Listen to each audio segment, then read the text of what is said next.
오늘은 죄라는 주제로 좀 나누고자 합니다. 이 죄의 교리는 중요해서 좀 몇 번에 나눠서 말하고자 해요. 여러분, 인간 구원에서의 죄인식은 절대적이잖아요. 그러니까 죄의 문제를 해결하지 않으면 구원은 없습니다. 그래서 죄의 문제를 좀 깊이 다뤄야 하는 이유이기도 해요. 사실 죄의 문제는 뭐 신학적이나 철학적 관점에서 중요한 관심사 하나입니다. 그러나 이 철학적 관점에서의 죄의 개념은 불완전해요. 이 죄는 하나님과 관련해야 바른 이해가 형성됩니다. 근데 죄는 영혼과 육체와 결합으로 발생한다는 주장이 있어요. 헬라의 이원론입니다. 그러니까 이런 견해는 영혼은 선하고 육은 악하다는 잘못된 견해예요. 그러니까 이런 죄가는 뭐 이단 사상인 조라스터교나 영주주의, 말시온주의에서도 쉽게 찾아볼 수가 있습니다. 여러분, 헬라의 이원론의 잘못은 하나님께서 보시기에 좋게 창조하신 이 육을 죄의 근원으로 보는 잘못이 있어요. 그러니까 선이 없는 것은 악이며 선이 적은 상태를 죄로 보는 이 유한론도 잘못된 사상입니다. 여러분, 도덕적 가치는 이 물질적인 측량으로 불가능해요. 그 죄를 이 유한론 관점에서 보면 인간은 죄에서 벗어나지 못하는 결과를 초래합니다. 성경은 예수님의 재림으로 이 땅에 새하늘과 새 땅이 이루어지면 악의 세력이 완전히 없어질 걸 말합니다. 이 죄의 결핍론을 따른다면 인간은 이 불완전에 죄를 지을 수밖에 없어요. 또 그 책임은 인간을 불완전하게 만드신 하나님께 기결될 수밖에 없고. 그러나 여러분, 하나님은 죄와 구별되신 분이잖아요. 당연히 죄를 조장하지 않으세요. 그렇기 때문에 이 죄의 결핍론이나 유한론이나 이런 것들은 다 잘못된 사상입니다. 그러니까 불완전한 인간에게 죄가 필연적이라면 인간은 죄책감을 느낄 필요가 없죠. 그럼 이 주장은 인간 도덕의 기준을 무너뜨립니다. 또 다른 주장으로 그 스피노자는 죄가 실제하는 것이 아니라 착각이라고 말했어요. 그렇다면 죄란 실체가 없고 착각에서 생겨난 추상적인 죄의식만 존재하게 되는 겁니다. 근데 여러분, 실제에서 죄는 분명히 존재합니다. 또 자신과 타인을 파멸로 이끌고 있어요. 철학적 관점에서 죄에 관련해 다양한 주장들이 있어요. 이 브라셰는 선이 있기에 위해서는 죄가 존재할 수밖에 없다는 이 필연적 대립론을 내세웁니다. 또 슐라이어 마허는 죄가 객관적으로 실제하는 것이 아니라 죄의 근원은 인간의 감정에 있다는 이 자아의식론을 주장합니다. 또 진화론자들은 인간이 진화의 감에 있어 아직 자아 속에 남아있는 동물로부터 유전된 충동을 또 죄로 봅니다. 또 프로이드는 죄를 일종의 심리상의 병적 상태로 보는 이론이에요. 또 어떤 이들은 인간이 범하는 모든 죄가 다 이기주의 결과라고 또 보는 사람도 있습니다. 그러니까 철학적인 방법을 통한 이 죄의 개념에 대한 설명은 죄의 본질을 부분적으로 설명할 뿐 바른 결론을 도출하지 못해요. 그러니까 이런 결과 도출은 죄의 개념에 대한 이 설명이 선과 악의 절대 유일의 기준이 되시는 하나님을 배제했기 때문입니다. 여러분, 죄에 대한 이 바른 설명은 오직 하나님의 특별 계신 이 성경을 통해서만 가능한 거예요.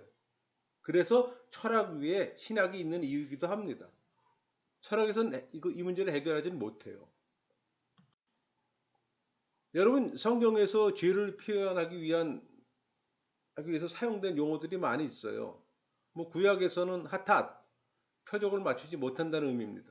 아렌, 뭐 불법, 아바르, 죄를 범하다, 아샴, 죄, 뭐 유죄, 아온, 불법, 라싸, 사악한, 범죄한 이런 의미를 갖고 있어요.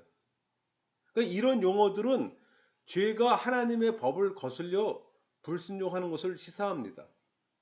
그러니까 죄와 관련된 이 성경의 용어는 죄의 여러 면모를 보여주나 죄의 개념을 정확하게 나타내지는 못해요. 다만 이런 용어들은 하나님의 의도에서 벗어나 그 권위를 부정하며 곁길로 가는 인간의 행위를 반영합니다. 그러나 분명한 것은 죄가 하나님의 법을 어기는 것이란 사실입니다. 신학자들의 죄에 대한 정의를 보면은 투레티나, 그러니까 죄는 하나님 법에 대한 불순종이며 그것의 위법이다, 그렇게 얘기를 했고, 또 비트린가는 죄는 인간의 행위, 뭐 성향 또는 상태가 하나님 율법에서 어긋난다고 얘기를 합니다. 다이슨은 죄는 이성적 피조물에게 규범으로 주어진 하나님의 율법에 일치하지 못하거나 침범하는 것이라고. 또 벌컵은 죄는 하나님께 대한 반항, 증오, 모든 생각이나 말에서 하나님의 법을 계속 어기는 것이라고 얘기합니다. 그러니까 신학자들의 죄에 대한 정의는 표현을 조금씩 달라요. 그러나 근본적으로 모두 동일한 내용이에요. 그러니까 한마디로 정의하면은 죄란 하나님의 율법을 범함으로 그걸로 또 말미암아 또 하나님의 뜻을 거역하는 인간의 생각과 행위라고 또 정의할 수 있어요. 여러분, 절대 주권자 하나님은 인간에게 율법을 주셨습니다. 하나님과의 관계가 왜곡될 때 죄가 발생하는 거예요. 물론 인간에 대한 죄도 있어요. 그것도 결과적으로 뭐 하나님께 죄를 짓는 겁니다. 그러나 성경은 분명히 증거해요.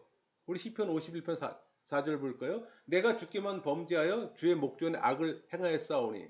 로마서 8장 7절. 육신의 생각은 하나님과 원수가 되나니 이는 하나님의 법에 굴복하지 아니할 뿐 아니라 할 수도 없음이라. 그러니까 성경에서 하나님과 모순되지 않는 죄의 개념이라 찾아볼 수가 없습니다. 죄는 반드시 하나님과의 관계에서 하나님에게 모순되는 성질의 것임을 알아야 하는 거예요. 그러므로 우리는 모든 죄를 하나님께 자백하고 용서를 먼저 구해야 합니다. 여러분, 성경이 말하는 죄의 기준은 뭘까요? 하나님께서 친히 제정해 인간에게 주신 율법입니다. 그러니까 하나님의 율법이 이 죄의 속성인 불법과 불의를 판결하는 기준이 되는 거예요. 말씀 볼까요? 로마서 7장 7절. 그런즉 우리가 무슨 말을 하리요? 율법이 죄냐? 그럴 수 없느니라. 율법으로 말미암지 않고는 내가 죄를 알지 못하였으니 곧 율법이 탐내지 말라 하지 아니하였더라면 내가 탐심을 알지 못하였느니라. 요한일서 3장 4절 볼까요? 죄는 짓는 자마다 불법을 행하나니 죄는 불법이라. 요한일서 5장 17절. 모든 불의가 죄로 돼 사망에 이르지 아니하는 죄도 있도다. 그래서 신앙인은 무엇보다도 하나님께서 인간의 삶의 규범으로 주신 율법을 철저하게 또 순종해야 하는 이유이기도 합니다. 많은 분들이 착각을 해요. 죄와 악은 같은 말이라고. 근데 여러분, 같지 않아요. 그 모든 죄는 다 악하지만 모든 악이 다 죄는 아닌 겁니다. 무슨 얘기인 거 아니? 여러분, 천재지변이나 질병은 악한 겁니다. 인간에게는. 그러나 그것들은 죄가 아니에요. 죄는 자유의지를 지닌 인간이 직접 책임을 지고 정죄를 받아야 할 도덕적 악을 가리켜요. 우리 요한일서 3장 4절 볼까요? 죄를 짓는 자마다 불법을 행하나니 죄는 불법이라. 그러니까 죄의 이 성경적 용어들이 모두 도덕적 의미를 내포합니다. 이런 의미에서 죄는 보편악이 아니라 특별악으로 구별하는 거예요. 구별이 아니라 구분하는 거죠. 그러니까 심리학에서 죄를 뭐 심리상의 병적 상태나 불건전한 정신에 도착된 어떤 현상으로 주장하는 것은 악과 죄를 동일시하는 것으로 지극히 잘못된 비성경적 사고입니다. 여러분, 심리학이나 이 상담학을 성경에 접목시켜서 성경을 왜곡하는 경우가 종종 있어요. 여러분, 성경은 세상 학문으로 풀면 안 됩니다. 성경은 성경으로 해석해야 하는 겁니다. 물론 때로는 세상 학문을 도구로 사용하는 경우도 있어요. 그러나 그건 도구일 뿐 그 이상도 아니에요. 여러분 도덕적 중립 상태가 존재할까요? 선도 아니고 악도 아닌 도덕적 회색 상태는 없어요. 왜? 죄의 절대성 때문에. 엄격한 의미에서 선을 행하지 않으면 결과적으로 악을 행하는 겁니다. 성경의 증거는 명백한 교훈이에요. 성경은 단 한 번도 선과 악에 있어서 인간의 중립적 상태를 인정하지 않아요. 그러니까 인간은 선에 서 있든지 악에 서 있든지 둘 중 어느 한쪽에 서 있는 겁니다. 우리 마태복음 6장 24절 볼까요? 한 사람이 두 주인을 섬기지 못할 것이니 혹 이를 미워하고 저를 사랑하거나 혹 이를 중히 여기고 저를 경히 여김이라. 너희가 하나님과 재물을 겸하여 섬기지 못하느니라. 우리 마태복음 12장 30절. 나와 함께 하는 자는 나를 반대하는 자요. 아니, 나와 함께 아니하는 자는 나를 반대하는 자요. 나와 함께 모으지 아니하는 자는 해치는 자니라. 우리 야고보서 2장 10절. 누구든지 온 율법을 지키다가 그 하나를 범하면 모두 범한 자가 되나니. 그 하나님과 세상, 의와 불의, 선과 악 사이에 적당히 살아갈 수 없다는 것을 분명하게 증거합니다. 여러분 양다리 걸치고 사는 분들에게 죄송한 얘기지만 양다리 자체가 악입니다. 죄라는 얘기예요. 의로운 자로 인정받기 위해서는 죄에 대한 이 완전한 결별을 선택하게 되는 겁니다. 철학자들의 말처럼 죄는 단순히 어떤 소극적인 의미에서 선을 행하지 아니하는 것이 아니에요. 죄는 적극적인 성격을 띱니다. 죄는 살아계신 하나님께 반항하는 적극적인 거예요. 여러분 죄는 인격도 있고 비전도 갖고 있어요. 여러분 안에서. 그 죄는 하나님의 주권을 적극적으로 침범해 이 반역하는 생각과 말과 행동인 겁니다. 여러분 그 아담과 하와가 죄를 짓게 된 원인을 한번 기억해 보세요.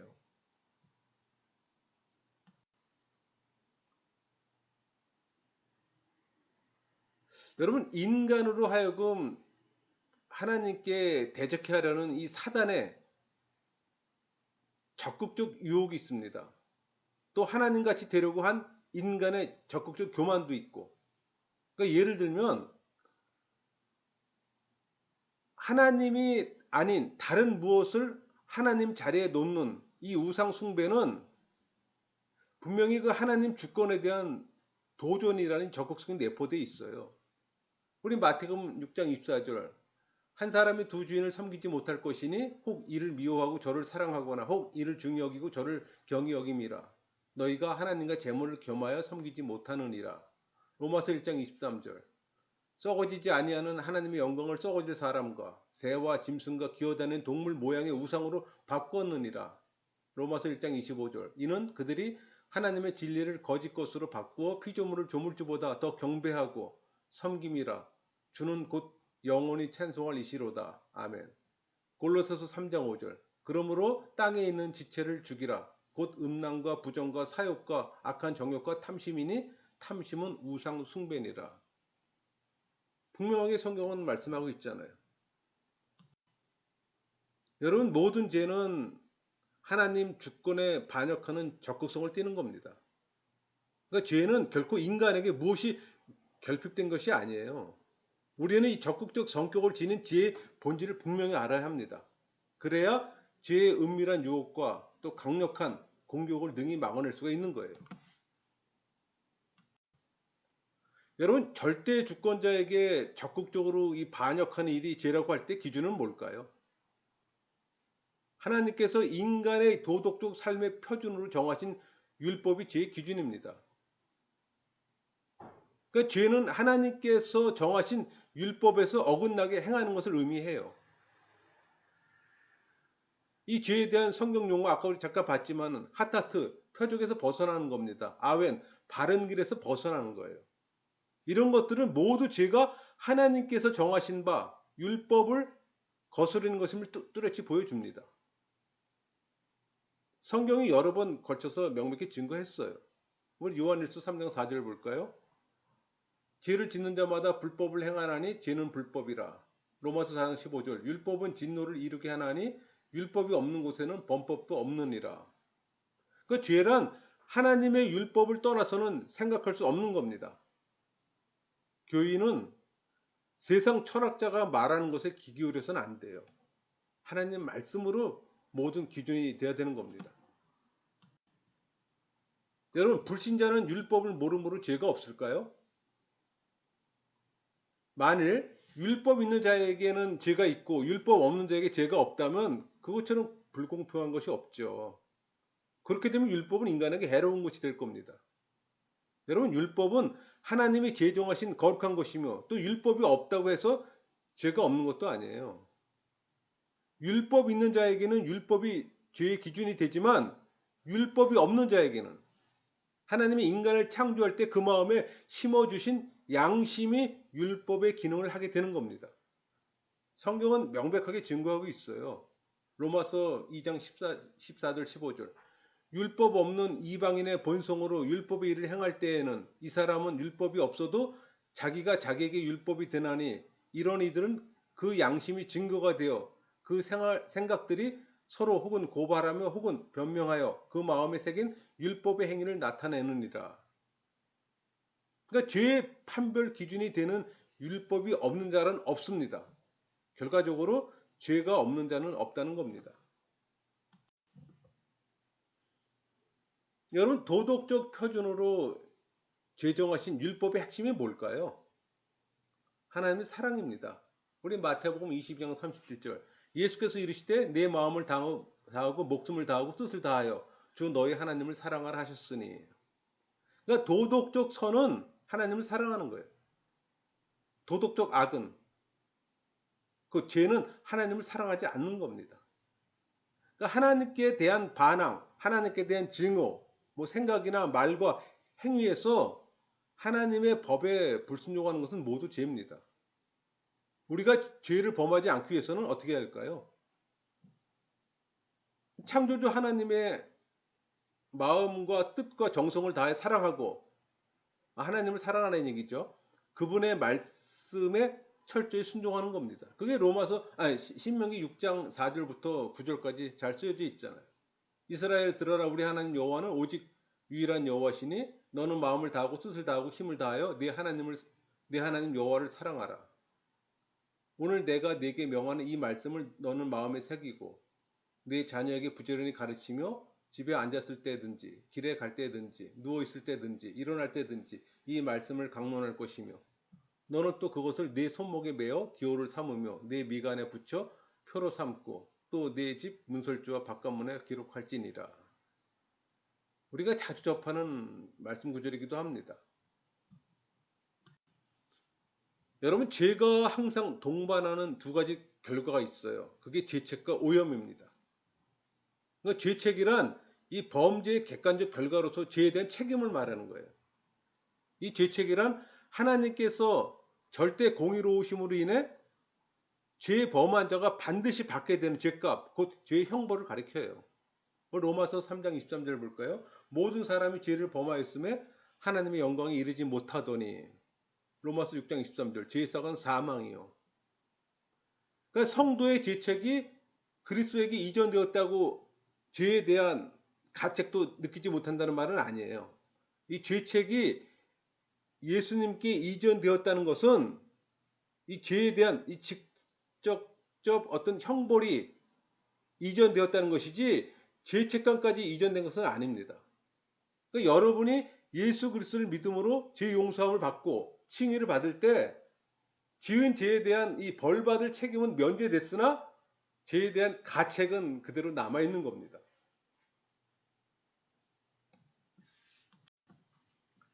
여러분, 죄책의 예를 들면 범죄자가 붙잡혀서 보석금을 내고 석방됐잖아요. 석방되면 이 죄의 형벌은 없어집니다. 그러나 여전히 죄의 가책이 남아있는 것 같아요.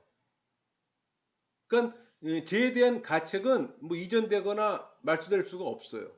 그러니까 의롭게 된 신앙인 안에 계속 남아서 지난날의 잘못을 기억나게 하는 겁니다. 신앙인은 더 이상 죄를 지어 죄로부터 괴로움을 당하지 않기 위해 그래서 성령을 쫓아 행해야 되는 거고 성령의 지배를 받아야 되는 겁니다. 우리 로마서 8장 4절부터 6절 볼까요? 육신을 따르지 않고 그 영을 따라 행하는 우리에게 율법의 요구가 이루어지게 하려 하심이니라. 육신을 따른 자는 육신의 일을, 영을 따른 자는 영의 일을 하나니 육신의 생각은 사망이요 영의 생각은 생명과 평안이니라. 그러니까 성령을 쫓아 행한다는 말은 성령의 지배를 받아야 한다는 의미예요.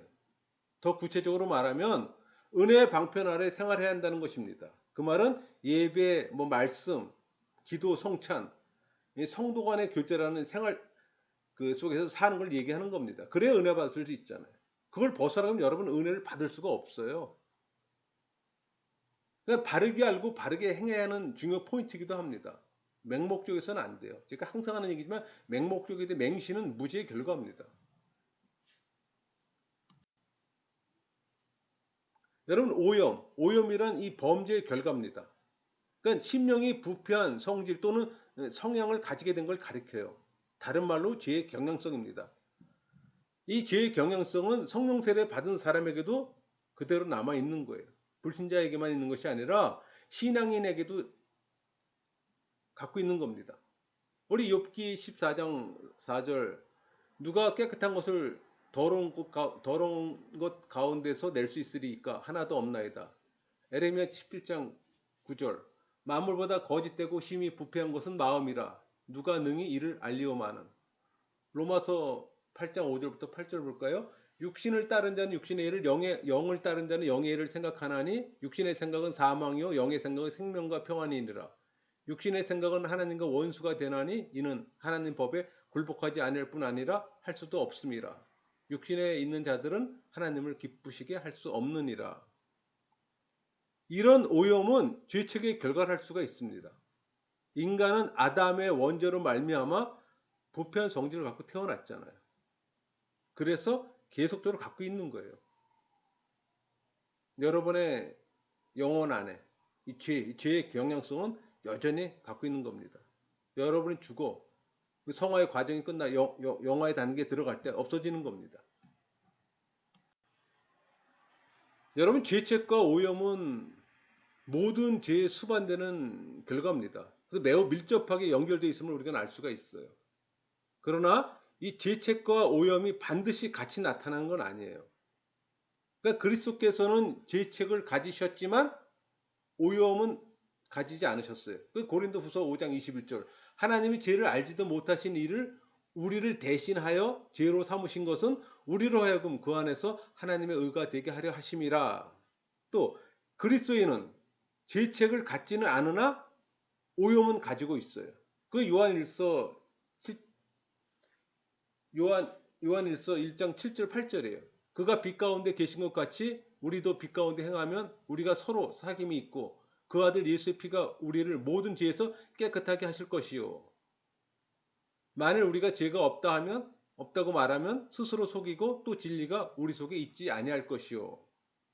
그러니까 본래적으로 그리스도께서는 죄책도 오염도 없는 무죄한 분이셨어요. 그 그리스도인은 또 죄책과 오염을 모두 가지고 있었던 죄인이었어요. 상반됐죠? 다만 인간의 죄책의 전가로 인해 그리스도께서는 오염은 없으나 죄책을 가지신 거예요. 그리스도인은 오염은 가졌으나 죄책은 없는 겁니다. 왜? 예수님께 줬기 때문에. 아담 이후 죽을 수밖에 없는 운명에 처한 인간의 죄책을 아무 죄도 없으신 그리스도께서 감당하신 거예요. 이런 사실을 깨달으면 그리스도의 대속의 은혜를 찬양할 뿐입니다. 무슨 말이 더 필요하겠어요? 여러분, 죄는 인간의 영혼에 자리 잡게 됩니다. 영혼이란 지정의를 포함한 전 인격을 얘기를 하는 거예요. 그러니까 죄는 인간의 한 부분에 자리 잡고 있는 것이 아니라 영혼에 자리 잡고 있기 때문에 전 인격에 영향을 미치는 거예요. 우리 잠언서 4장 23절 모두 지킬 만한 것 중에 더욱 내 마음을 지키라. 생명의 근원이 이에서 남이니라. 에레미야 17장 9절 만물보다 더 거짓되고 심히 부패한 것은 마음이라. 누가 능히 이를 알리오마는. 여기서 마음, 하트, 심령을 얘기를 하는 겁니다. 여러분, 죄는 외부로부터 나타나는 행동일 뿐만 아니라 여러분의 영혼 내부에도 그 악한 생각이나 그 성향으로 존재해요. 예수님의 교훈은 이 죄의 경향성을 잘 증거합니다. 우리 마태복음 5장 22절, 나는 너희에게 이르노니 형제에게 노하는 자마다 심판을 받게 되고, 5장 28절, 나는 너희에게 이르노니 음욕을 품고 여자를 보는 자마다 마음에 이미 간음하였느니라. 이 죄의 경향성을 증거하는 겁니다. 여러분, 죄는 내적으로나 외적으로 동시에 존재합니다. 그러니까 이런 죄는 서로 밀접하게 연결돼 있어요. 그러니까 내부적인 죄는 필연적으로 외부적으로 나타나고, 또 외부적인 죄는 내부적 죄를 더욱 심화시켜요. 그게 로마서 7장 7절 말씀이에요. 그런즉 우리가 무슨 말을 하리요? 율법이 죄냐? 그럴 수 없느니라. 율법으로 말미암지 않고는 내가 죄를 알지 못하였으니 곧 율법이 탐내지 말라 하지 아니하였더라면 내가 탐심을 알지 못하였느니라. 우리 갈라디아 5장 17절, 육체의 소욕은 성령을 거스리고 성령은 육체를 거스르나니 이 둘이 서로 대적하므로 너희가 원하는 것을 하지 못하게 하려 함이니라. 우리가 죄를 회개할 때 외부로 나타난 죄뿐만 아니라 우리 안에 내재된 이 내부적 죄, 예컨대 뭐 음욕, 교만, 형제에 대한 미움, 시기, 질투, 이런 것들을 철저히 드러내고 회개해야 되는 겁니다. 여러분, 죄의 인식과 회개는 신앙인의 신앙 여정의 중요한 과정입니다. 죄를 인식하지 않고서는 구원은 없어요. 그러니까 여러분이 늘 죄를 인식하고 회개하는 여러분 모두가 되기를 소망합니다. 말씀 마치겠습니다.